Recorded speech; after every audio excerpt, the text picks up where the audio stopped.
Many years ago, early in my ministry, one of the first churches I served in a solo way as the main minister, I decided that I would introduce the practice of passing the peace during worship. So this was a brand new concept for this congregation. And I knew that in order for them to understand what in the world I was talking about, we needed to do a demonstration of it, how it worked. And so on that Sunday, I walked down into the congregation and I found a 6-year-old boy. His name was Jason, and he was sitting right next to the aisle. So I walked up to him and I said, "Jason, we are going to teach everyone here something special, so I want you to just repeat after me." And he nodded solemnly. And so I took his hand and I looked him in the eye and I said, "Jason, may the peace of Christ be with you." And before I could instruct him on what to say to me in reply, he blurted out, "What kind of pizza?"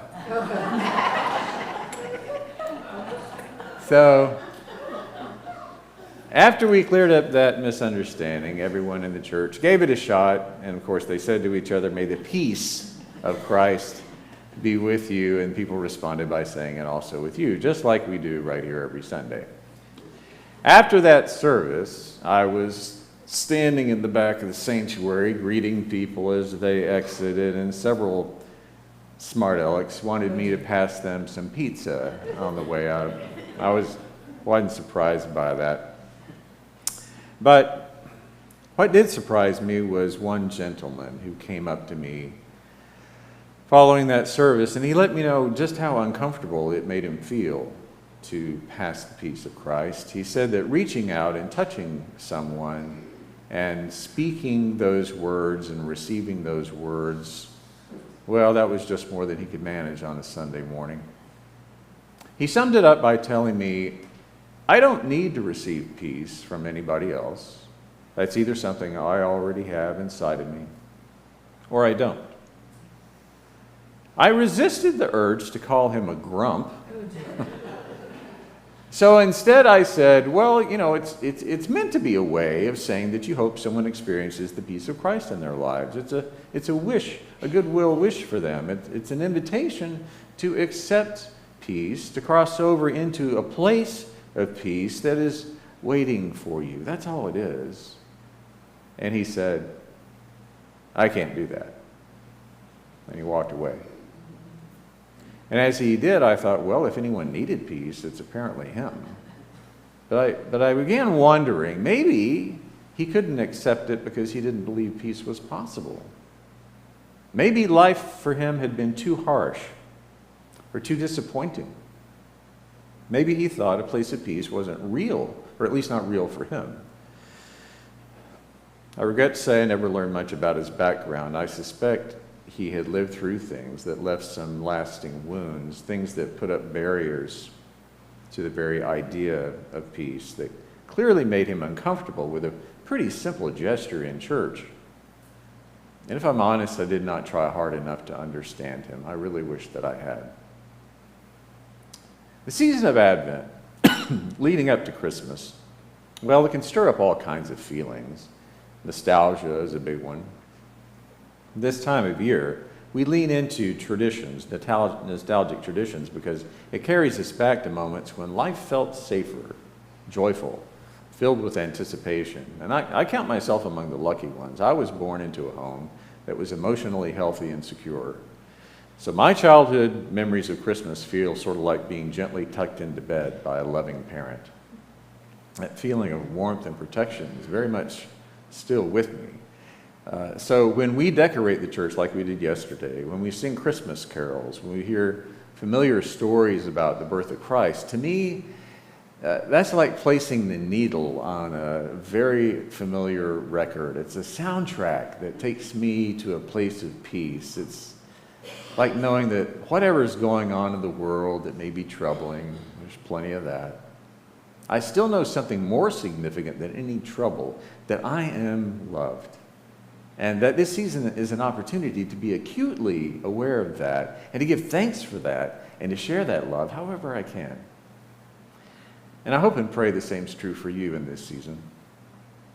At the same time, it is very important for us to be aware that for many among us, many of our friends, many of our family members, our neighbors, people right here, that all the sights and sounds of Christmas might not evoke peace at all. That there are barriers or deep valleys of sorrow and pain and weariness that just seem too large to cross. There are people who are spending their first Christmas without a loved one. Or it's yet another Christmas where there's an empty chair at the table. Or maybe, like that gentleman years ago who did not like the practice of passing peace at church, maybe this season does not bring back any happy, peace-filled memories. Maybe they can't find a way of sharing and receiving peace. Maybe the lights and the music and the stories bring to life again an experience of pain. Now, one of the most common Old Testament voices we hear in this season is the prophet Isaiah. Isaiah became a big favorite of the early Christians because of his poetic language about the coming of a hope-filled, peaceful kingdom and one who would rule that kingdom. It sounded to those early Christians as if Isaiah could have been talking about Jesus Christ. Now, they knew full well, strictly speaking, that Isaiah was referring to a long-held hope dating back to a very stressful moment in the collective memory of the Jewish people almost 500 years earlier. But they were quick to adopt Isaiah's words for their new movement as a way of expressing their own understanding of the meaning of Jesus' life and how he represents God's loving intention for humankind to live in peace. Now, for his part, Isaiah was like a lot of the Jews of his day and age, so here's some historical background, and as much as I would really love to, there will be no quiz on this at the end of the worship service.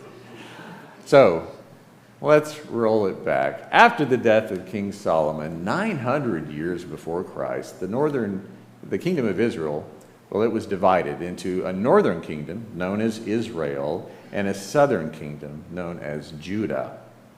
Why did they ever split in the first place? Well, the people of the north were outraged over something. You want to guess? High taxes. That is right. Some things never change.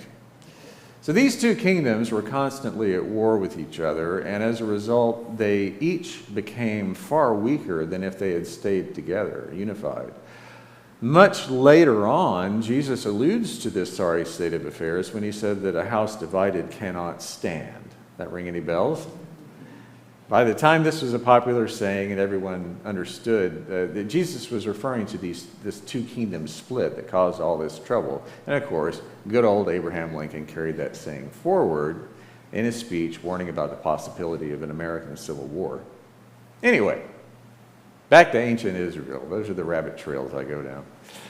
150 years after the split, the Assyrian Empire, modern-day Syria, was on the rise. As empires are prone to do, Assyria invaded the northern kingdom. They plundered everything, took the majority of the population into exile, and about 150 years after that tragedy, the Babylonian Empire had replaced the Assyrians as the biggest and baddest superpower in the region. So the Babylonians came along, did the exact same thing to Judah, the southern kingdom. Took those folks into exile. If you were an empire, that was just what you did in those days to maintain control of the territory that you had conquered. So it was some time between those two cataclysmic exile events that the passage we heard today was composed. Assyria had already taken Israel into captivity, and they were now knocking on the door of Judah, the southern kingdom. And for all that the people in Judah knew, they were going to be next. It was an existential, imminent threat. In light of that, everyone was searching for answers. Maybe foremost, how had things even come to this? They were saying to each other, we had a good system in place, even though taxes, they were kind of high. But apparently, God really liked us. We were at peace. King David was awesome. His son, King Solomon, was even more awesome. But now, yuck. First a divided kingdom, then a civil war, and then the Assyrians swoop in like vultures, like a gang of soccer hooligans. So, it's perfectly understandable that people yearn for a restoration of the way that things used to be, of one unified nation, a better, simpler time when a king was on the throne who was filled with God's spirit of wisdom and grace, and whose kingdom promised healthy, peace-filled relationships among people, and a kingdom strong and stable enough to keep the peace with the big empires that inevitably crop up every once in a while. So they were yearning for a place of peace led by the Prince of Peace. It was not unlike the memories of any lucky person they may have of their own childhood, if they were growing up felt safe and secure at least. But now they were lost, confused, weary, paralyzed. They were frightened. Now they bore scars of the wounds that they had suffered, grief from all this endless conflict. These beleaguered people were not capable of bridging the distance from where they were to any place of peace. So Isaiah, he paints a compelling image for them. A tree, their beautiful tree, representing their cherished way of life as it had been. But it had been cut down with only a stump remaining, presumed dead.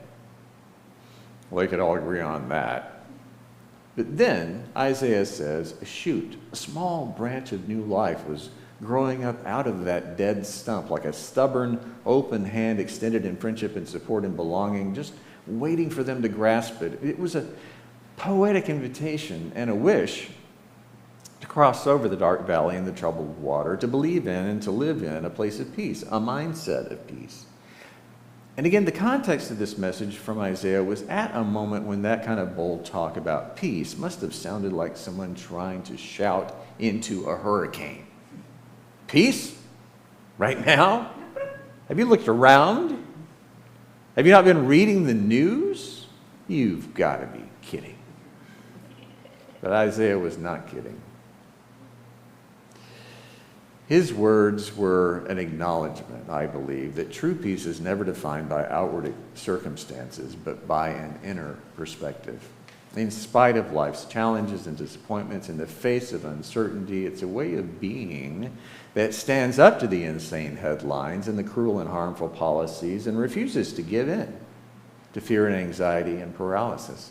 It's a way to celebrate and to grow goodness, to foster strength and security and stability, and to cultivate hospitality and belonging in a world where those things can appear to be in short supply, because we'll supply it.